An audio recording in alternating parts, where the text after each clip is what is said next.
तो स्वागत है आपका एक और वीडियो में और मेरा नाम है हर्षवर्धन। तो सबसे पहले आप लोगों का एक चीज़ बताना चाहता हूँ कि ये जो वीडियो है एक छोटी सी इंट्रोडक्शन, एक थ्योरेटिकल वीडियो है जिसके अंदर हम बात करने वाले हैं आर्ट स्टूडियो के बारे में और कुछ ऐसे फंक्शन भी अपन चला के देखेंगे आर्ट स्टूडियो के अंदर। ये वीडियो काफ़ी छोटे होने वाली है, क्रिस्प होगी, तो इसको थोड़ा सा आप स्लो भी करके देख सकते हो बिकॉज थोड़ा फास्ट होने वाला हूँ। हम बात करेंगे आर के बारे में, एक ऐसी लैंग्वेज जिसको फेसबुक, माइक्रोसॉफ्ट वगैरह सारी कंपनियां यूज़ करती है, इवन फायरफॉक्स ब्राउजर्स भी यूज़ करते हैं। तो ये जो कंपनी है ये बेसिकली क्या करती है, आर एक लैंग्वेज है और उसके लिए एक आर्ट स्टूडियो बनाया जाता है जिसके ऊपर सारा स्टैटिस्टिकल और ग्राफिकल एनालिसिस होता है डाटा का। पाइथन भी थी लेकिन पाइथन से ज़्यादा अच्छी है आर है अगर हम बात करते हैं स्टैटिस्टिकल और ग्राफिकल एनालिसिस के अंदर, क्योंकि इसके अंदर आप काफ़ी अच्छे अच्छे फंक्शंस हैं, काफ़ी अच्छी लैंग्वेज है। तो इसके एक छोटा सा मैं इंट्रोडक्शन दूंगा। एक्चुअली ये वर्कशॉप हुई थी तो उसके अंदर हमारी मैम पूर्वा मैम ने काफ़ी अच्छी तरीके से सिखाया है, तो मेरे को लगा आप लोगों से शेयर करना चाहिए। तो मैं आपसे एक छोटा सा क्रिस्प वीडियो के अंदर ये चीज़ शेयर करूंगा। तो चलिए चलते हैं हमारे कंप्यूटर स्क्रीन की तरफ। हे गाइस, जैसे कि मैंने बात की थी, हम आ चुके हैं हमारे कंप्यूटर स्क्रीन की तरफ और अब हम बात करने वाले हैं, हम स्टार्ट करेंगे आर्ट स्टूडियो को। फर्स्ट ऑफ ऑल तो मैं एक टैब पे चलाया था गूगल के और अब यहाँ पर हम लोग क्या करने वाले हैं गाइस, आप एकदम ढंग से देखना।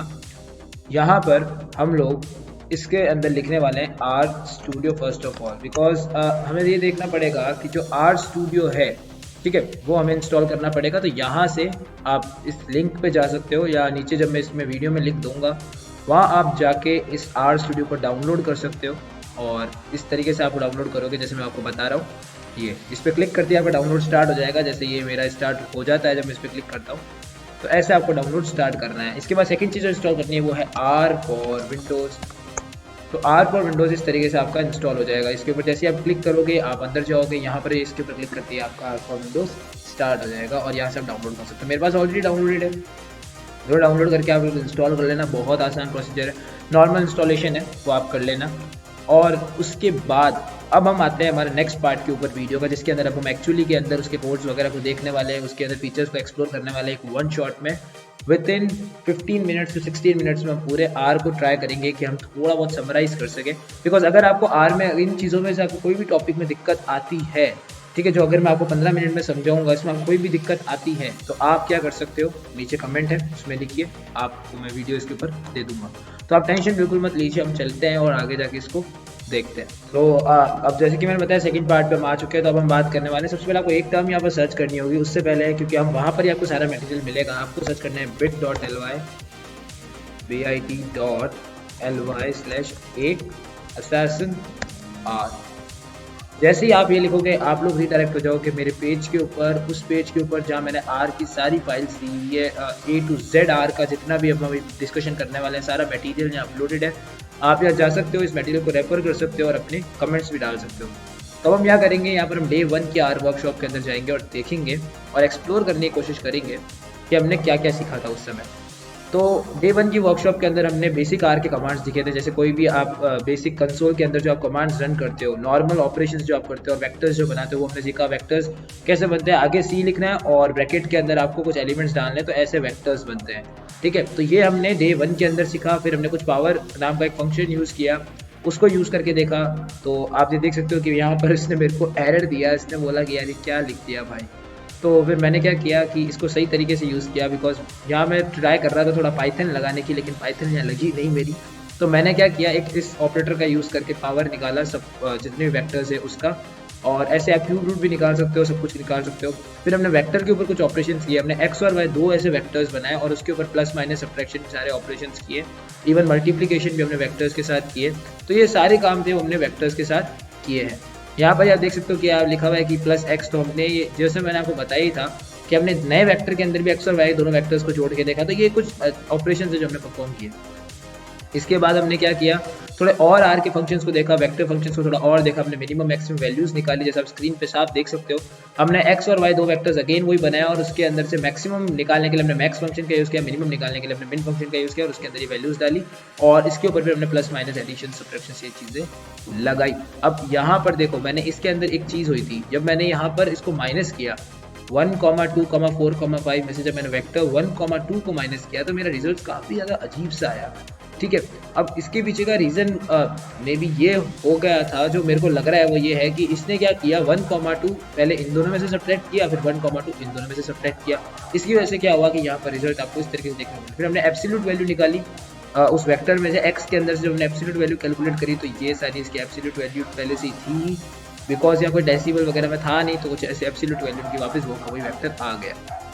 फिर यहाँ पर कुछ डेली प्रॉब्लम्स थी, कुछ असाइनमेंट प्रॉब्लम्स थी जिसको हमने सॉल्व किया, और आपके सामने देख सकते हो हमने क्या किया कि सम फंक्शन का यूज़ कर जितने भी वेक्टर्स के अंदर एलिमेंट्स थे उसको स्क्वायर कर हमने यहाँ पर सम किया। तो ये सारे काम हमने किया। अब एक दो एक्टिविटीज़ मैं आपको खुद करके बता देता हूँ। मैं यहाँ पर लिखता हूँ आर स्टूडियो। जब मैं आर स्टूडियो के अंदर जाऊँगा तो आपको एक थोड़ा सा इंटरफेस का लुक दे देता हूँ। फटाफट से आपके सामने एक इंटरफेस खुलने वाला है। तो ये एक आर स्टूडियो का जनरल इंटरफेस है जो आपको दिख रहा है अभी, जो मतलब लोड हो रहा है और आपको भी दिख जाएगा। तो ये आपके सामने आ चुका है, तो मैं इसको येस कर देता हूँ अभी तो, ठीक है। और अब आपको नई फाइल अगर बनानी है तो आपको इस पर क्लिक करना है और जहाँ क्लिक करना है आर स्क्रिप्ट। जैसे ही आर स्क्रिप्ट पे क्लिक करोगे, यहाँ सेव पे क्लिक करोगे, जैसे ही आपका यहाँ पर नाम देने का ऑप्शन आ जाएगा, आपको क्या नाम देना है। तो अभी मैं जैसे आपका एक ट्यूट ले रहा हूँ छोटा सा, तो मैं ट्यूट.r लिख देता हूँ। तो यहाँ पर एक मेरी फाइल बन गई है, राइट। अब अगर मेरे पास दो ऑप्शन है, या तो मैं डायरेक्ट कंसोल पे लिख सकता हूँ, जैसे मैंने उस समय लिखा था, मैंने एक्स के अंदर क्या किया, कुछ वैल्यू डाल दी, एक वेक्टर डाल दिया 1, 2, 3, 4। अब मेरे को क्या करना है, इसका स्क्वायर करना है। तो मैं कुछ भी नहीं करूँगा, मैं सिंपल सा एक्स का स्क्वायर कर दूंगा, तो मेरे पास ये स्क्वायर हुई वैल्यू आ गया। अब मेरे को इसका सम भी करना है, तो सम करना बहुत आसान है। मैं ये सम करने के अंदर मैं क्या करूँगा, इस एक्स का स्क्वायर भी कर दूंगा, ठीक है। अब मैं जब इसका सम करूंगा तो इसका इस सबको अगर आप ऐड करोगे आपके पास 30 आंसर ही आएगा। तो ये कुछ एक्टिविटीज़ थी जो हमने परफॉर्म की। सिमिलरली हम यहाँ पर भी लिख सकते हैं, और यहाँ पर क्लिक करने के बाद आपको सोर्स को रन करना पड़ेगा, जिससे पूरा का पूरा कोड आपका रन हो जाए। तो ये बेसिक था जो मैंने आपको बता दिया है। चलते हैं आगे। तो ये डे 1 के अंदर हमने डिस्कशन किया। डे 2 के अंदर हमने क्या डिस्कशन किया है वो बताता हूँ। डे 2 आपका आ चुका था, और डे 2 के अंदर हमने काफ़ी इंटरेस्टिंग चीज़ें की। अभी आपको जनरल में बता रहा हूँ, अभी कोड करने का इतना समय नहीं था, तो हमने फटाफट आपको छोटा सा इंट्रोडक्शन देना चाह रहा था। यहाँ पर हमने कुछ ऐसे डिफॉल्ट डाटा जो इनके अंदर होता है वो मैंने यूज़ किया। मैंने लेटर्स लिखा तो उसमें सारे लेटर्स प्रिंट कर दिए। मैंने कैपिटल में लेटर्स लिखा तो सारे कैपिटल लेटर प्रिंट कर दिए। मैंने मंथ डॉट नेम लिखा तो मंथ के अंदर जितने भी नेम्स तो प्रिंट हो गए। मंथ डॉट ABB लिखा तो उसकी आप ये मान सकते हो कि उसको थोड़ा छोटा, यानी उसके आगे के 3 लेटर्स प्रिंट हो गए। फिर मैंने कैलेंडर आर लाइब्रेरी का यूज़ किया। लाइब्रेरी को इंस्टॉल करना सीखा, बिकॉज यहाँ कैलेंडर आर लिखा, फिर उसको इंस्टॉल किया। इसने पहले मैंने गलती से लिख दिया क्योंकि मेरे को पता नहीं था ये पहले से इसमें इंस्टॉल नहीं है। तो उसके बाद मैंने इंस्टॉल डॉट पैकेजेस कमांड के अंदर लाइब्रेरी का नाम लिखा, जिससे वो इंस्टॉल हुई। और फिर उसको लोड करने के लिए मेरे को लाइब्रेरी के अंदर कैलेंडर लिखा, और फिर मैंने आर्ग्यूमेंट्स के अंदर कैलेंडर पास किया। तो तब जाके मेरी ये एक ऐसा कैलेंडर प्रिंट हुआ जो कि काफ़ी ज़्यादा मेमोरेबल था। फिर मैंने टाइप ऑफ फंक्शन का यूज़ किया आर लैंग्वेज के अंदर। टाइप ऑफ फंक्शन ने बेसिकली मेरे को ये बताया कि उस फंक्शन का टाइप क्या है, यानी वो चीज़ किस टाइप की है। तो ये मेरे को टाइप ऑफ, जैसे 2 चीज़ दिया तो टाइप ऑफ यूज़ किया, इज और एज, 3 चीज़ें हमने यूज़ की। टाइप ऑफ बेसिकली मेरे को टाइप बताता था कि कौन सा टाइप का है, भाई कॉम्प्लेक्स नंबर है, कौन सा डाटा टाइप है, बेसिकली आप ये मान सकते हो। फिर हमने क्या किया कि इस फंक्शन का यूज़ किया। इस फंक्शन बेसिकली ये करता था कि वो ये मतलब वेरीफाई करने के लिए इस डॉट कैरेक्टर एक्स, यानी क्या एक्स कैरेक्टर है ऐसा। और एज हम यूज़ करते थे किसी को टाइप कन्वर्जन करने के लिए, यानी कन्वर्ट करने के लिए उसको, क्या कि कैरेक्टर अगर जैसे मेरे पास कोई नंबर है तो उसको डबल में कैसे कन्वर्ट करना है, तो उसके लिए हम एज यूज़ कर रहे थे। अब यहाँ पर लिस्ट आई, तो हमने लिस्ट के अंदर भी कुछ इस तरीके से काम किया। हमने लिस्ट बनाई। लिस्ट बनाना काफ़ी सिंपल था, हमने कुछ भी नहीं किया। लिस्ट बनाने के लिए हमने आगे सी की जगह बस लिस्ट लिख दिया, बाकी सेम टू सेम उसके अंदर हमने लिस्ट डाल दी। और यहाँ आप देख सकते हो कि हमने यहाँ पर प्रिंट भी करके दिखा दिए। फिर हमने कंपोनेंट्स के नाम से हमने लोगों को एक्सेस करना स्टार्ट किया। कंपोनेंट के नाम से हमने एक्सेस किया, तब हमने एक डॉलर सिंबल का यूज़ किया। डॉलर सिंबल बेसिकली ये काम करता था कि उस लिस्ट के अंदर जब मैं डॉलर लगाता था, डॉलर के बाद जैसे ही मैं उसका नाम लिखता था, जैसे कोई भी एक चीज़ होती थी, जैसे यहाँ पर थोड़ा कॉम्प्लेक्स था, मैं आपको बताता हूँ ये चीज़ थोड़ा ईजी वे में समझ में आएगी। ये देखो, यहाँ पर मैं डॉलर यूज़ करता था। EMP लिस्ट मेरी एक एम्प्लॉय की लिस्ट थी, जैसा आप यहाँ देख सकते हो। अब यहाँ पर मेरे को केवल ID ही चाहिए इस लिस्ट में, और मेरे को कुछ नहीं चाहिए। तो मैं सिर्फ एक काम करता था कि भाई लिस्ट और डॉलर, और मैंने ID लिखती, तो मेरे पास सारी IDs प्रिंट हो गई 1 2 3 4। ये क्लियर था गेम।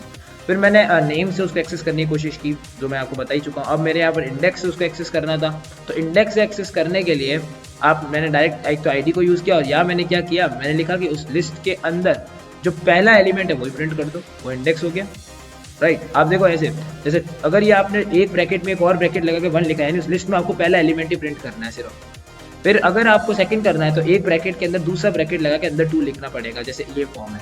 आई थिंक आपको क्लियर हो गया होगा। आगे चलते हैं।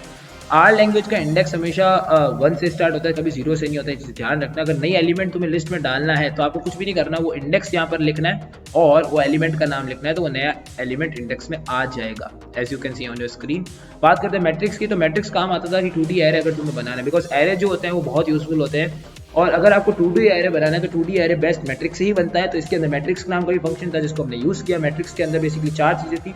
पहले वो वेक्टर्स एक्सेप्ट करता था, और सेकंड नंबर ऑफ रोज, कितनी रोज लेगा, एन नंबर ऑफ कॉलम्स, कितनी कॉलम्स लेगा। बाय रो ट्रू करते ही वो एलिमेंट्स को रोज बाय रोज भरता था। जैसे यहाँ एक सैंपल दिया हुआ है 1, 2, 3, 4, 5, 6। तो अब इसको कैसे भरेगा वो? नंबर ऑफ रोज 2 है, नंबर ऑफ कॉलम्स 2, तो इसको भरने का तरीका कैसे होगा? ये 1, ये 2, ये 1, 2, 3, 4, 3, 4। अब पापा बोलेगा 5, 6 तो प्रिंट ही नहीं हुआ, बिकॉज वो कैसे होगा? क्योंकि मैं नंबर ऑफ रोज तो 2 ही दी हुई है। तो जितना आ सकता था उसने वो इसके अंदर लेके आ गया। बाय ट्रू का मतलब वो इस तरीके से बढ़ रहा है। अगर ये नहीं होता तो वो कुछ इस तरीके से बढ़ता एलिमेंट को। यही खेल था, राइट? तो यही आपकी चीज़ थी। तो यहाँ तक हमने देखा था डे 2 के अंदर। चलते हैं आगे, और अब चलते हैं हमारे डे 3 की तरफ और देखते हैं डे 3 में हमने क्या मज़े किए थे। तो हम आ चुके हैं अब डे 3 के अंदर। फटाफट से समराइज़ कर रहा हूँ। डे 3 के अंदर हमने क्या किया था? मैट्रिक्स सिंगल एलिमेंट से, मतलब ये मान सकते हो कि भाई मेरे को अब इतना मेरे को सिर्फ मैट्रिक्स प्रिंट करना है और सिर्फ सिंपल एलिमेंट से प्रिंट करना है। हमने पूरा मैट्रिक्स को डिफरेंट तरीकों से एक्सप्लोर किया था थर्ड डे में। तो हमने मैट्रिक्स के अंदर यहाँ देखो आप लिख रहा है the matrix command is given below. तो matrix 3, m, n where 3 is k, m are number of rows and n are number of columns. यानी 3 बेसिकली क्या है कि मेरे को कौन सा एलिमेंट है जो एक प्रिंट करना है। अगर मैं 1 लिखता हूँ सब 1 हो जाते हैं यहाँ पर, ठीक है। k बेसिकली क्या है, m क्या है तुम्हारा नंबर ऑफ रोज, और n क्या नंबर ऑफ कॉलम। अगर मैंने यहाँ पर बेसिकली 3, 4 लिखा हुआ है, यानी मैं क्या चाहता हूँ रोज 3 होनी चाहिए, कॉलम 4 होनी चाहिए। तो वो यहाँ पर चीज़ है। डायगोनल मैट्रिक्स आप देख सकते हो, डायगोनल मैट्रिक्स बेसिकली सिमिलर होता है मैट्रिक्स से, लेकिन यहाँ पर एक गेम ये था कि अब हमें डायगनली चीज़ों को प्रिंट करना था। तो हमने एक डायग नाम का फंक्शन यूज़ किया, जो कि आप ये देख सकते हो नीचे भी कोड में। और उसके अंदर हमने सबसे पहले क्या लिखा, कौन सा एलिमेंट होना चाहिए डायगोनल में प्रिंट, वो 8 होना चाहिए। और नंबर ऑफ रोज और कॉलम्स कितनी थी, तो हमने 3, 3 लिख दी, जिससे एक हमें स्क्वायर मैट्रिक्स देखने को मिले। और जब हमने ये चीज़ लिखी तो हमारे पास आंसर आ गया। अब मेरे को ऐसी आइडेंटिटी लिखना था, तो मैंने कुछ भी नहीं किया, बस उस 8 को 1 कर दिया। तो 1 को डायगनली प्रिंट करना है डायग फंक्शन की मदद से, जिसमें नंबर ऑफ रोज और कॉलम 3 होनी चाहिए, तो वो प्रिंट हो गया। फिर हमने मैट्रिक्स का चेकअप किया, मैट्रिक्स का उसकी साइज निकाली, नंबर ऑफ रोज निकाले, नंबर ऑफ कॉलम्स निकाले। अब यहाँ पर डाइम एक्स करते ही वो क्या हुआ, डायमेंशन बताती है नंबर ऑफ रोज और कॉलम्स कितने हैं। एन रो करती वो नंबर ऑफ रोज बताता था, एन कॉलम लगाती वो नंबर ऑफ कॉलम्स बता रहा था, ठीक है। प्रोडक्ट यानी क्या, PROD बेसिकली कुछ ऐसा था नहीं। PROD बेसिकली ये करता था कि उसके डायमेंशंस का वो क्या करता था, तो मैं बता देता था। लेंथ ए कोई था ही नहीं, लेंथ एक्स यानी वो पूरे मैट्रिक्स की लेंथ बताता था कि इस मैट्रिक्स की लेंथ कितनी है। कैसे लेंथ निकालते थे, देखो जैसे यहाँ पर 4 ये है, इन दोनों एलिमेंट्स को मल्टीप्लाई करना, यानी कुछ भी नहीं है, ये 3 × 4 यानी 12, तो ये लेंथ का मतलब था। एक्सेसिंग और डिलीटिंग एलिमेंट्स काफ़ी ज़्यादा मज़ेदार था। जब रो नेम्स ए के अंदर हमने वैल्यूज़ डाली और कॉलम्स के अंदर ये डाली, तो ये वैल्यू इस तरीके से। अब देखो यहाँ पर एक गेम ये था कि रोज ए और कॉलम बेसिकली क्या, जैसे 1, 2, 3 और 1, 2, 3 लिखा हुआ है, इसको बेसिकली एडिट करके अपने हिसाब से अगर आपको रोज और कॉलम्स का नाम देना है तो वो देता था, तो ये इसलिए काम आता था। फिर हमने इसको एक्सेस करने के लिए फंक्शन का यूज़ किया, जिसके अंदर हमने कॉमा 1:2 लगाया, जिसका मतलब बेसिकली ये था, ये कॉमा मतलब जो यहाँ पर लिखा जाएगा पहले वो रोज के लिए होगा और ये कॉलम्स के लिए होगा। तो रोज तो हमने खाली छोड़ दी, बिकॉज रोज तो अपने को चाहिए थी, मेरे को बेसिकली कॉलम से उसको डाइसेक्ट करना था। तो मैंने यहाँ पर 1:2 लिख दिया। बेसिकली इसका मतलब ये था कि फर्स्ट और सेकंड मेरे को चाहिए, यानी 1 से 2 मेरे को दोनों कॉलम चाहिए। बाकी रोज का मैंने कुछ कमांड लिखा ही नहीं, तो इसलिए हुआ ही नहीं। अगर मैं इस तरीके से कॉलम्स को देखो एक्सेस करने का तरीका यह सारे दिए हुए हैं। अब रोज को एक्सेस करने का तरीका बेसिकली सिंपल था। मैं एक वेक्टर के अंदर E, मैंने उनके नाम दिए हुए रोज और कॉलम्स के, तो मैंने उनको कॉल किया और कॉमा लगाने के बाद इस बार मैंने कॉलम में कुछ भी नहीं दिया, तो केवल रोज प्रिंट हो गई। इंडेक्सिंग कैसे होती है मैट्रिक्स के अंदर, जैसे मैं आपको ऑलरेडी बता चुका हूँ। इंडेक्सिंग आप जैसे नॉर्मली भी मैथमेटिक्स में करते हो ना गाइस, तो वो ही सेम चीज़ है, कुछ भी नहीं होता है गाइस कि आप इंडेक्सिंग करते हो। जैसे यहाँ पर थी, तो ये एलिमेंट कौन सा होगा, तो ये एलिमेंट आपका हो गया 1,1, ये खेल है। ये एलिमेंट कौन सा हो गया 1,2, तो ऐसे ही हमने देखो नीचे इसको कॉल किया हुआ है 2,3, ऐसे ही हमने चीज़ों को कॉल किया, राइट। आई होप आपको ये चीज़ समझ में आ चुकी होगी। आगे चलते हैं, अब आते हैं accessing the rows are given below. यहाँ लिखा हुआ है accessing the rows of a matrix. अब हमने क्या किया, उस मैट्रिक्स की रोज को एक्सेस किया। अब उस मैट्रिक्स की रोज को हमने कैसे एक्सेस किया, जैसे आप यहाँ देख सकते हो, मैंने पहले ही बोला था कि इसमें 2 सेगमेंट होते हैं, यहाँ नंबर ऑफ रोज होती है और कॉमा यहाँ पर कॉलम होते हैं। अब रोज मैंने यहाँ 3 लिखी, यानी मेरे को थर्ड रो चाहिए। कॉलम में तो मैंने कुछ लिखा ही नहीं, तो कुछ आया भी नहीं, केवल रोज आ गई। तो ये एक बेसिक फंडा था जो हमने यूज़ किया हर जगह। चलते हैं आगे। अब एक्सरसाइजेस थी, हमने कॉलम और रोज प्रिंट करना था, जो कि हमने बड़ी आसानी से किया। अब इसके ऊपर आके साइड पे देख सकते हो हमने किस तरीके से किया। फिर हमने कॉन्केटिनेशन मैट्रिक्स, 2 का मैट्रिक्स को जोड़ने के लिए आर बाइंड का यूज़ किया, जो कि मेरे मैट्रिक्स कॉन्केटिनेट करने में बहुत बड़ा रोल निभाया जिसने। और यहाँ हमने 2 मैट्रिक्स बनाए। सबसे पहले 2 मैट्रिक्स बनाने के बाद हमने एक आर बाइंड फंक्शन यूज़ किया और इसने क्या किया, रोज को कॉन्केटिनेट कर दिया। यानी अब इसमें एक चीज़ एक थी कि अगर आपको आर बाइंड यूज़ करना है तो नंबर ऑफ कॉलम्स आपके सेम होने चाहिए, तभी आप उसको कॉन्केटिनेट कर पाओगे। और अगर एक सेकंड, फिर हमने यूज़ किया हमारा नेक्स्ट फंक्शन जो कि है सी बाइंड। सी बाइंड के अंदर हमने अब यहाँ पर हमने रोज़ को बाइंड किया।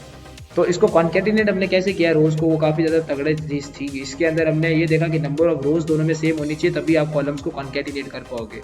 तो यहाँ पर हमने सेम काम किया, दोनों की रोज़ तो हमने सेम कर दी और फिर हमने सी बाइंड का यूज़ करके दोनों मैट्रिक्स को कॉन्केटिनेट कर दिया। तो यहाँ पर हमारी आर की थर्ड वर्कशॉप भी खत्म हो चुकी थी। अब हम आए आगे और हमने देखी आर की फोर्थ वर्कशॉप हमारी, जो कि काफ़ी ज़्यादा अगेन एक इंटरेस्टिंग लेवल पे जाके खत्म हुई, क्योंकि इस दिन हमने फाइल्स को देखा कि कैसे आप फाइल्स नई फाइल क्रिएट कर सकते हो, जो कि मैं ऑलरेडी आपको बता चुका हूँ। काफ़ी ज़्यादा एक डिटेल एक्सप्लेनेशन हमें डायरेक्टरी का मिला था कि इस चीज़ को अपन यहाँ पर क्लिक करने से फिर वर्क कर सकते हैं, नई फाइल कैसे क्रिएट होगी, ये सारी चीज़ें मेथड जो हमने देखा था, ऐड क्लिक करना, फिर हमने यहाँ पर कोड लिखा, फिर हमने सेव बटन पे क्लिक किया जिससे हमने डायरेक्टरी में नाम चेंज किया अपना, ठीक है। और ऐसे कर करके अपने सब चीज़ों को एक्सप्लोर किया। कंट्रोल और एंटर दबाने से ये पूरा जो था वो साथ में सेलेक्ट होता था। फिर हमने ये भी चीज़ देखी, सोर्स पे क्लिक करने से वो पूरा का पूरा कोड का डायरेक्ट सॉल्यूशन आता है, और अगर सोर्स ऑन सेव करते हैं तभी डायरेक्ट सोल्यूशन आता है और साथ में सेव भी हो जाता है, राइट। तो ये चीज़ थी जो हमने देखी। फिर हमने कमेंट्स लिखना सीखा। कमेंट्स लिखना काफ़ी कंट्रोल शिफ्ट और सी सेलेक्ट करने से सारा कोड कमेंट हो जाता था। जैसे अगर मैं यहाँ पर आपको बताऊँ तो हमने कुछ नहीं किया, कंट्रोल शिफ्ट और सी दबाया तो यहाँ से ये क्या हुआ, पूरा कोड कमेंट हो गया। ये सीन था। फिर हमने वेरिएबल्स को डिलीट करना सीखा, आरएम वगैरह हमने यूज़ किया है। ये जो कमांड्स थे काफ़ी ज़्यादा इंटरेस्टिंग थे। आरएम बेसिकली क्या करता था, सारे वेरिएबल के नाम आरएम के अंदर आपने जिस वेरिएबल का नाम लिख दिया वो क्लियर हो जाता था। अब उसके बाद हमने एक और चीज़ देखी कि भाई अगर सपोज कोई ऐसा वेरिएबल है, मतलब जिसको मेरे को देखना है कि भाई नंबर ऑफ वेरिएबल्स मेरे पास है कितने, तो मैं ls लगा के ब्रैकेट लगाता था तो मेरे पास सारे वेरिएबल के नीचे लिस्ट आ जाती थी। अब मेरे को इनमें से कुछ भी डिलीट करना है तो मैं rm लिखता और उस वेरिएबल का नाम लिख देता। जैसे मेरे को a हटाना है तो मैं a क्लिक करूंगा तो a रिमूव हो जाएगा, लेकिन अब नेक्स्ट टाइम जब मैं ls करूंगा तब देखो a कहीं नहीं दिखेगा, ये जो पहले था। तो इस तरीके से हमने इस कमांड्स का यूज़ किया। और यहाँ पर हमारे फिर स्वैपिंग ऑफ 2 नंबर्स का हमने कोड बनाया। फिर सीक्वेंस फंक्शन का यूज़ कर हमने सीक्वेंस प्रिंट किया। जब हमने लिखा फ्रॉम 2 to 20 यानी 2 से लेके 20 तक बाय 2, यानी डिफरेंस 2 का होना चाहिए नंबर को आगे बढ़ते हुए। यानी अगर मैं 2 से स्टार्ट कर रहा हूँ तो नेक्स्ट नंबर मेरा 4 आएगा, फिर 6 आएगा, तो ऐसे करके हमने नंबर्स प्रिंट करना सीखा। इफ एल्स स्टेटमेंट इसके अंदर यूज़ की, जो कि काफ़ी ज़्यादा इंटरेस्टिंग थी, बिकॉज ये एक कोई भी प्रोग्रामिंग लैंग्वेज का हार्ट होती है। तो इफ एल्स स्टेटमेंट हमने यूज़ की। फिर हमने एल्स इफ स्टेटमेंट यूज़ की आर के अंदर, तो एक लेटर बनाया। फिर हमने फॉर लूप यूज़ किया कि x in 1:10, यानी इस सीक्वेंस के अंदर जैसे हम पाइथन में यूज़ करते थे एज सेम हमने बोला कि x in 1 से 10 यानी 1 से 10 के बीच में x को आप प्रिंट कर दो। फिर हमने यूज़र से इनपुट लिया रीड लाइन का यूज़ करके, जो कि काफ़ी ज़्यादा अगेन इंटरेस्टिंग चीज़ थी, बिकॉज रीड लाइन का यूज़ कर हमने काफ़ी चीज़ें प्रिंट की। एज और class function, as basically type casting का काम आता था और क्लास जो था वो डाटा टाइप को चेक करने के लिए काम आता था। तो ये इस तरीके से हमने पूरा काम किया। और यहाँ हमारे पास एक एक्सरसाइज आई जो कि हमने बखूबी निभाई जब हमने एक्सरसाइज 1 कंप्लीट की थी, जिसके अंदर हमने एक परसेंटेज का सिस्टम बनाया था, जो कि काफ़ी ज़्यादा अगेन इंटरेस्टिंग था, क्योंकि हमें पता था कि जो भी इनपुट हम लेंगे वो बेसिकली स्ट्रिंग फॉर्म में आता है। तो हमने एज इंटीजर का यूज़ करके उसको इंटीजर में कन्वर्ट किया और फिर हमने इसके आगे हमारी चीज़ें लगाई। सिमिलरली हमने नेक्स्ट जो एक्सरसाइज वो हमने फैक्टोरियल कैलकुलेट किया, हमने फैक्टोरियल कैलकुलेशन किए और उसके बाद एट द एंड हमने पेस्ट फंक्शन देखा। पेस्ट फंक्शन बेसिकली ये करता था कि वो कॉन्कैटिनेट कर देता था सब चीज़ों को। जैसे यहाँ देख सकते हो फैक्टोरियल ऑफ नंबर, अब नंबर बेसिकली एक वेरिएबल है तो उसका नाम लिखे, फिर कॉमा, फिर वापस एक स्ट्रिंग, फिर एक अगेन कॉमा, वेरिएबल का नाम मेरा इस तरीके से कुछ प्रिंट होता था। एक काफ़ी अच्छी चीज़ थी और इस चीज़ को प्रिंट करने के लिए अगेन प्रिंट कमांड का यूज़ करना पड़ा। फिर थर्ड जो चीज़ है वो फिबोनाची सीरीज़ है, जो कि मेरे को यार फिबोनाची सीरीज़ हमेशा ही कंफ्यूज करती है, पता नहीं क्या है। इसके कोड में मैं हमेशा कंफ्यूज होता था, तो मैंने इसमें थोड़ा सा मदद ली मेरे दोस्तों से और सबसे, और देन एट द एंड इस प्रोग्राम को मैंने सक्सेसफुली एग्जीक्यूट किया और चल गया। और इसमें मैं खुद बोल रहा हूँ मैंने काफ़ी मदद ली थी बहुत सोर्सेज से, बिकॉज मेरे को फिबोनाची सीरीज़ हमेशा से कंफ्यूजिंग लगती है, पता नहीं क्या है। ठीक है, तो यहाँ हमारी 4th वर्कशॉप खत्म हुई। फिर हम आए हमारी नेक्स्ट वर्कशॉप पे जो की थी हमारी 5th आवर की वर्कशॉप, और यहाँ पर हमने कुछ और डायमेंशंस को एक्सप्लोर किया। हमने लाइन ग्राफ बनाना सीखा। हमने बोला कि पिक्टोरियल रिप्रेजेंटेशन इन्फॉर्मेशन का करना कितना इंपॉर्टेंट है। यहाँ से हमारी मेन आर्ट स्टार्ट हुई, जिसके अंदर हमने डाटा का ट्रेंड्स को समझना चालू किया। हमने प्लॉट फंक्शन का यूज़ करके ग्राफ्स को प्लॉट किया, जो कि अगेन एक बहुत बड़ा स्टेप था। एंड यहाँ पर आप देख सकते हो कि हमने इसको किया कैसे। हमने एक वेक्टर्स बनाए यहाँ पर, जूम मैं आपको बताता हूँ। ये देखो यहाँ पर हमने क्या किया, एक वेक्टर बनाया और उसके अंदर हमने कुछ वैल्यूज़ डाल दी, और उस वैल्यू को डालने के बाद हमने png फाइल लिख के एक फंक्शन को यूज़ कर उसके अंदर उसका पाथ डाल दिया कि कहाँ पर मैं इसको सेव करना चाहता हूँ, राइट। और एट द एंड मैंने क्या किया, एक प्लॉट नाम का फंक्शन यूज़ किया, जिसको आई थिंक मैंने नीचे भी मेंशन किया था कि इसको यूज़ कैसे करना है, जो आप यहाँ कोड देख सकते हो। फिर मैंने क्या किया, एक प्लॉट नाम का फंक्शन यूज़ किया, जिसके अंदर सबसे पहले वेक्टर आता था और वेक्टर के बाद उसका टाइप आता था, किस टाइप का ग्राफ आप बनाना चाहते हो वो चूज़ करके आउटलाइनर बनेगा। और यहाँ पर हमने कलर चूज़ किया कि कलर ग्रीन होना चाहिए। एक्स लैब और वाई लैब दोनों अलग अलग चीज़ें थी। एक्स लैब बेसिकली था कि एक लेबल था कि भाई एक्स एक्सिस को लेबल क्या देना है, वाई एक्सिस को लेबल क्या देना है, और देव डॉट ऑफ करती वो चीज़ एग्जीक्यूट हो जाती थी। तो यहाँ पर जाने के बाद मेरे पास इस तरीके का एक ग्राफ मिला, यहाँ पर सेव होके आ गया। और इसीलिए मैंने मल्टीपल लाइंस का भी कोड ट्राई किया, जिसके अंदर मैंने बेसिकली एक सीक्वेंस बनाया। अब बेसिकली सीक्वेंस जो था ये वेक्टर फॉर्म में सेव होता था, यानी 1 से लेकर 10 तक मेरे पास एक वेक्टर बन चुका है। और वही चीज़ मैंने वाई के अंदर मल्टीप्लाई करके डाली और उसका भी पीएनजी लगाया, और मैंने यहाँ पर मल्टीपल लाइन्स प्रिंट करने की कोशिश की, और इस बार मैंने लाइन्स फंक्शन का यूज़ किया। और लाइन्स फंक्शन का यूज़ करने पे मैंने मल्टीपल लाइन्स प्रिंट की और देव ऑफ करते मेरे पास प्रिंट आ गया, जैसे आप ये देख सकते हो स्क्रीन पे। तो ये काफ़ी इंटरेस्टिंग था। और फिर हमने कुछ पैरामीटर्स देखे, जैसे v था, जो कि v मतलब एक वेक्टर था which contains the numeric values, और the parameter takes the I to draw the only lines to be only draw only the points, and o जो केवल बोथ लाइन्स और पॉइंट्स को करता था। अब यहाँ पर x लेबल यानी लेबल, y लेबल यानी y का लेबल, मेन यानी टाइटल क्या होगा चार्ट का। अगर आप कॉमा यहाँ पर, जैसे ही मैंने बताया, यहाँ पर आप मेन लिखते थे यानी ये एक टाइटल हो चुका है, राइट। और कॉल लिखना यानी इट गिव्स द कलर, जो कि मैं बता चुका हूँ आपको। हिस्टोग्राम बार ग्राफ काफ़ी ज़्यादा इंपॉर्टेंट थी, मैम ने इसके बारे में थोड़ा डिफरेंशिएशन वगैरह के बारे में काफ़ी चीज़ें बताई और इंटरेस्टिंग भी थी। Even bar graph bar chart था तो केवल अपन को फ्रीक्वेंसी बताता था वैल्यूज़ का as compare to set values, ये डिस्ट्रीब्यूशन के लिए काम आता था। और बार चार्ट जो था वो डिफरेंट आइडेंटिटीज़ को भी कंपेयर करता था। और हमें अगर हिस्टोग्राफ बनाना था तो हिस्टोग्राफ बनाने के लिए हमें हिस्ट फंक्शन का यूज़ करना पड़ता था, जिसके अंदर हम एक वेक्टर लेता था, एक इनपुट लेता था, और वो काफ़ी ज़्यादा पैरामीटर्स ऑटोमेटिकली यूज़ करते हैं। जैसे आप देख सकते हो ये हिस्टोग्राम का एक सिंटेक्स है। हिस्टोग्राम के अंदर v यानी वेक्टर है, मेन यानी उस नाम, उस जो भी ग्राफ है उसका, x लेब यानी x का लेबल, y लेब यानी y का लेबल, x लिम यानी x की लिमिट, और y लिम यानी ये y की लिमिट, और ब्रेक्स, कॉल और बॉर्डर। बॉर्डर बेसिकली ग्राफ को बॉर्डर देने के काम आता था। कलर यानी उस ग्राफ का कलर क्या होगा, और ब्रेक्स हम यूज़ करते थे, यहाँ देख सकते हो आप, ठीक है। एक्स लेवल यानी वेट, और यहाँ आप देख सकते हो मेरे पास एक इतना सुंदर सा ग्राफ बन के आ चुका था, बिकॉज मैंने मेन के अंदर, यहाँ देख सकते हो, यहाँ मैंने इसका नाम दिया हुआ था और यहाँ लिखा हुआ गया हिस्टोग्राम ऑफ वी, राइट। तो ये चीज़ क्लियर थी। वी बेसिकली वेरिएबल था, तो इसने ऑटो जनरेट किया histogram of V, is the default value, right. अगर आप मेन करते तो इस ग्राफ का नाम चेंज हो जाता। हिस्टोग्राम में कुछ एट्रीब्यूट्स थे, जैसे वी जो था वेक्टर था, मेन है उसका देने के लिए काम आता ही था टाइटल। कॉल यानी कलर देना, बॉर्डर यानी बॉर्डर कलर सेट करता था हर बार का। एक्स लेब बेसिकली एक्स एक्सिस को डिसाइड करता था। वाई लेब यानी वाई के लेवल को डिस्कस करता था। एक्स लिमिट बेसिकली ये बताता था कि भाई कौन सी रेंज एक्स एक्सिस कौन सी रेंज में बताना, लिमिट आ गया। वाई लिमिट यानी वाई की लिमिट, और ब्रेक्स जो था वो बेसिकली करता ये था कि एक्सक्यूज मी, और ब्रेक्स जो था वो क्या करता था कि मतलब ईच बार की विड्थ बताता था, राइट। ब्रेक्स जो था आपका, तो ये आप देखना। फिर हमने एक्सरसाइजेस की थोड़ी, जिसमें हमने हिस्टोग्राफ वगैरह प्रिंट किए, जो कि आप देख सकते हो सामने। और एकदम डिटेल में यहाँ पर आपको इस वेबसाइट पे मैंने सब चीज़ें लिख के दे दी है कि हम किस तरीके से, इवन मैंने कोड भी दे दिया जिसको आप यहाँ से कॉपी करके, आप यहाँ से कॉपी करिए इस कोड को और अपने सिस्टम में अगर आप चलाएंगे, जैसे अगर मैं इसको कॉपी करके यहाँ पर लेके आता हूँ और यहाँ इसको मैं चलाता हूँ, तो यहाँ पर जब मैं सोर्स रन करूँगा, ठीक है, यहाँ लिखा हुआ है एरर इन पीएनजी, बिकॉज ये इसीलिए है गाइज, इसीलिए ये एरर आया, जिसे आप नीचे देख सकते हो क्यों। ओके, तो अब ये जो डे 5 है ये मैं डिलीट भी कर चुका हूँ, बेसिकली उसके अंदर से मैं डिलीट कर चुका हूँ। तो डे 5 नाम की ऐसी कोई चीज़ है ही नहीं अभी तक, तो इसीलिए मेरे को ये एरर देखने को मिल रहा है। अगर मैं यार केवल डॉक्यूमेंट्स लिखता हूँ, देन लेट्स ट्राई कि चलना चाहिए। और एक चीज़, हाँ, एक चीज़ ध्यान रखना गाइस कि यहाँ पर ये जो एरिया ना, यहाँ थोड़ा सतर्क रहना। जब आप पाथ से कॉपी उठाओगे तो आपका जो ये स्लैश सिंबल है ना, वो इस तरीके से आएगा। आपको इसको कन्वर्ट करना पड़ेगा इसके अंदर अगर आपको कोड चलाना है, तो ये ध्यान रखना। ये एरर नॉर्मली हमें भी आया था, इसलिए ये चीज़ मैं आपको बता रहा हूँ। और देन इसको आप रन करोगे तो आप देख सकते हो मेरे पास एक हिस्टोग्राम बन के आ गया। तो ऐसे आप भी चीज़ें ट्राई कर सकते हो। ये मैं आपको कह रहा हूँ कि इस वेबसाइट पर आप आइए और इसके आप ट्राई करिए।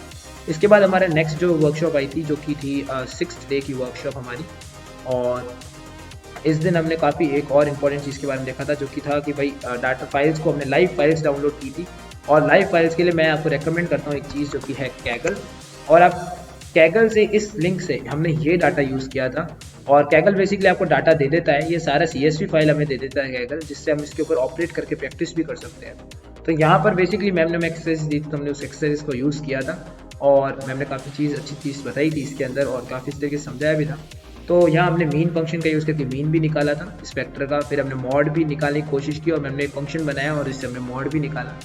देन हमने इसका मीडियन भी निकाला मीडियन फंक्शन यानी यूज़ करके, और फिर हमने वेरिएंस भी कैलकुलेट किया VAR फंक्शन यूज़ करके, और स्टैंडर्ड डेविएशन के लिए हमने SD फंक्शन यूज़ किया, और स्टैंडर्ड डेविएशन एरर के लिए हमने उसके स्टैंडर्ड डेविएशन को उसकी जो भी लेंथ है, जैसे सपोज क्या होता है अगर आपको स्टैंडर्ड डेविएशन एरर कैलकुलेट करना है तो उसके लिए एक ही प्रोसीजर है जो आपको दिमाग में रखना है। जो भी आपका स्टैंडर्ड डेविएशन आया है उसको आपको डिवाइड किससे करना है, जैसे नंबर ऑफ ये कितने हैं 1 2 3 4 5 6 7 8, ये आई थिंक 20 है, ठीक है। ये देखो यहाँ से लेके यहाँ तक 5, फिर यहाँ से लेके यहाँ तक फिर से 5, और यहाँ से लेके यहाँ तक फिर से 5, तो टोटल 20 है। तो मेरे को क्या करना पड़ेगा, जो वेक्टर की लेंथ है जो मैंने SD कैलकुलेट किया है उसको डिवाइड करूँगा मैं किससे, उसको डिवाइड करूँगा मैं 20 के रूट से, और ये करती मेरे पास मेरी वैल्यू आ जाएगी। तो यही चीज़ मैं आपको बताना चाह रहा था। आई थिंक आपको भी ये चीज़ क्लियर हो गई होगी। चलते हैं हम लोग आगे, अब बात करते हैं नेक्स्ट चीज़ के ऊपर। तो आगे हम आए और हमने कैलकुलेशन मीन डाटा का किया विद NA डाटा। तो NA बेसिकली अब यहाँ पर हमने मीन निकाला। अगर कुछ ऐसा डाटा हो जो NA फॉर्म में हो, यानी आपको नहीं पता उसके क्या है, तो आपको कुछ भी नहीं करना, मीन लिखना ही है V, और उसके एट्रीब्यूट यूज़ करेंगे NA.RM is equal to true, यानी कुछ ऐसा डाटा है जो NA में है तो आप इसको बताएंगे कुछ डाटा NA में, तो उसको आप इग्नोर कर सकते हो। तो उसकी जगह आप आराम से ये चीज़ लिखोगे तो आपका वर्क कर जाएगा। फिर हमने डाटा सेट को कैगल से यहाँ से डाउनलोड किया। आप जैसे कैसे जाके क्लिक करोगे आप सीधा ही इस पेज पे आ जाओगे और यह अपने आप डाउनलोड कर सकते हो डाटा सेट को। नेक्स्ट के ऊपर जाएंगे, प्रिंट करना है, तो हमने यहाँ पर इसको प्रिंट करने के लिए भी यूज़ किया। सबसे पहले डाटा को लोड करने के लिए हमने data is equal to, data एक वेरिएबल था जिसके अंदर हमने सारा ये एक्सेल फाइल को डाला। और कैसे डाला, हमने बोला read.csv और उस फाइल का नाम दे दिया comma string as factors false किया। जब हमने ये चीज़ डाली और यहाँ प्रिंट किया है डाटा, तो हमारा डाटा उस एक्सेस फाइल में से स्क्रैप होके वहाँ पर प्रिंट हो गया, राइट।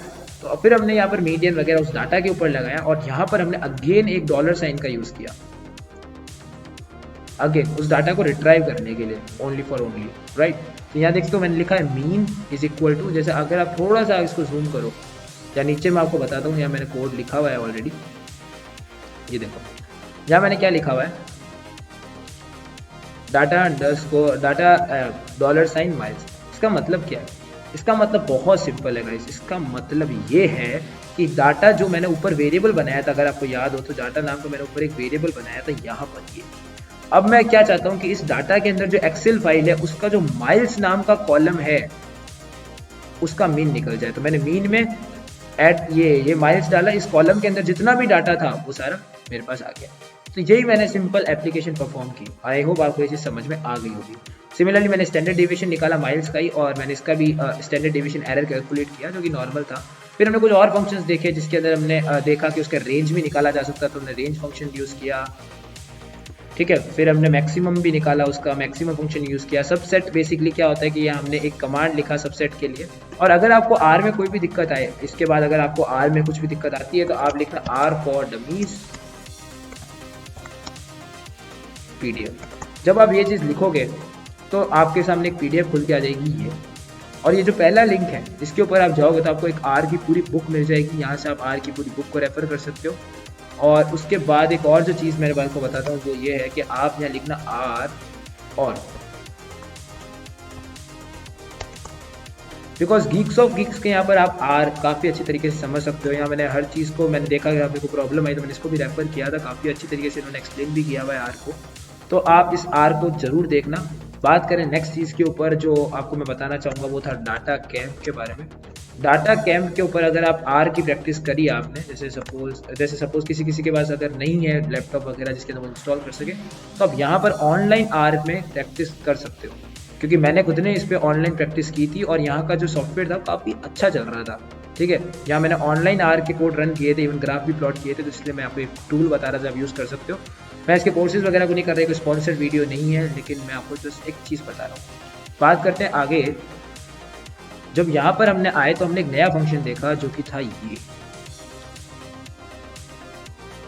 ये बेसिकली करता क्या है, जो मैं आपको बता चुका हूँ, मैक्सिमम मिनिमम तो प्रिंट करता ही है ये, तो मैं आपको पहले ही बता चुका हूँ। और अब हम चलते हैं हमारे नेक्स्ट जो कि लास्ट डे वर्कशॉप थी। तो let's move to our last workshop जिसके अंदर हमने काफ़ी मज़े किए थे। तो यहाँ पर आ चुका है डिस्ट्रीब्यूशन फंक्शंस इन आर। तो यहाँ आपने डिस्ट्रीब्यूशन फंक्शन देखे, हमने 4 डिस्ट्रीब्यूशन फंक्शंस देखे थे, D norm, T norm, Q norm और R norm. D norm basically density function था, जो कि नॉर्मल डिस्ट्रीब्यूशन का डेंसिटी फंक्शन होता है वैसा था। P norm basically cumulative density function था नॉर्मल डिस्ट्रीब्यूशन का, और जो क्यू नॉर्म था वो क्वांटाइल फंक्शन था नॉर्मल डिस्ट्रीब्यूशन का, और जो आर नॉर्म था वो रैंडम सैम्पलिंग के लिए काम आता था नॉर्मल डिस्ट्रीब्यूशन के अंदर।